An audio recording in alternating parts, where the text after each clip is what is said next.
আচ্ছা ভাই, জি ভাই। এইমাত্র আমরা কই গেছিলাম? বাজার থেকে মুরগি কিনে আনতে। আর আর গিয়েছিলাম সোহেল ভাইয়ের দোকানে, চাঁদপাড়া বাজার। এখন কথা হচ্ছে, সোহেল ভাইয়ের দোকানে পয়লা বৈশাখে জি। হালখাতা করে, তার বিজনেস মোটামুটি স্টেবল ভাবে চলে।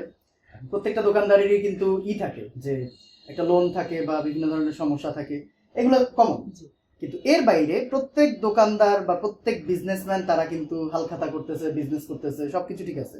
সোহেল ভাই যদি এমন হয় যে আমরা তাকে খুঁজতেছি, আমরা যারা চিনি তারা তো ডাইরেক্ট তার দোকানে যাবো, যারা চিনি না এই চাঁদপাড়া বাজারে এসে যদি বলে যে সোহেল ভাইয়ের দোকান কোনটা, জি। পাওয়া যাবে কি যাবে না? যাবে অবশ্যই। এখন আমাদের ক্লায়েন্টের ক্ষেত্রে কি হয়, আমাদের ক্লায়েন্ট যারা বিশেষ করে সার্ভিস বিজনেস করতেছে, সৌদিতে আছে, দুবাইতে আছে বা সিঙ্গাপুরে আছে, তাদের একটা সমস্যা থাকে যে অনেকেই আর কি নক দিয়ে বলে যে সব জানলাম, এখন তো ব্যবসা মন্দা যাচ্ছে, তাহলে ঠিক আছে একটু ভালো হোক পরে করবো। সমস্যাটা এইখানে, ব্যবসা মন্দার সময় তুমি কি দোকান বন্ধ রাখবা? ব্যবসা মন্দার সময় তুমি কি ব্যবসায় মানুষজন আসবে সেটা তুমি চাবা না? অবশ্যই চাবা। মন্দার সময়ও লোক আসবে, ভালোর সময় তো আসবেই। এই জিনিসটাই হচ্ছে মানে একটু ব্র্যান্ডিং এর সমস্যা, যে একটা মুদি দোকানদার যখন বিজনেস করে তার কিন্তু একটা কমন ব্র্যান্ডিং বছরের পর বছর ধরে মানুষ চিনতে হয়। এই একজন সার্ভিস বিজনেস যে করে তার ব্র্যান্ডিংটা হওয়ার মতো, তার কেনার মতো কোন পদক্ষেপটা একজন ক্লায়েন্ট নেয় না, কিন্তু তারা চিন্তা করে যে আমি আজকে এই কাজ করছি, এই স্যার আমাকে একটা কাজ পরবর্তীতে দেবে।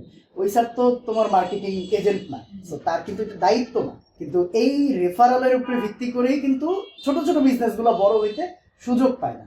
তো এই কথাটা দিয়ে আমি আসলে এইটা বুঝাইলাম যে আমরা যখনই যে কোনো বিজনেস নিয়ে চিন্তা করি, আমরা স্টেবল না, আমাদের ইনকাম নাই, আমরা ভালো নাই, এই জিনিসটা বলার থেকে আমরা যদি পদক্ষেপ নেই, আমাকে গুগলে সার্চ করলে পাওয়া যায় না, তাহলে আমার একটা কি লাগবে? গুগলে একটা ওয়েবসাইট লাগবে, পারলে একটা গুগল প্রোফাইল লাগবে। গুগল প্রোফাইল আসলে খুব ছোটো এরিয়ার জন্য, অবশ্যই আপনার আরেকটু ব্যাপকভাবে ওয়েবসাইটের কথা চিন্তা করতে হবে।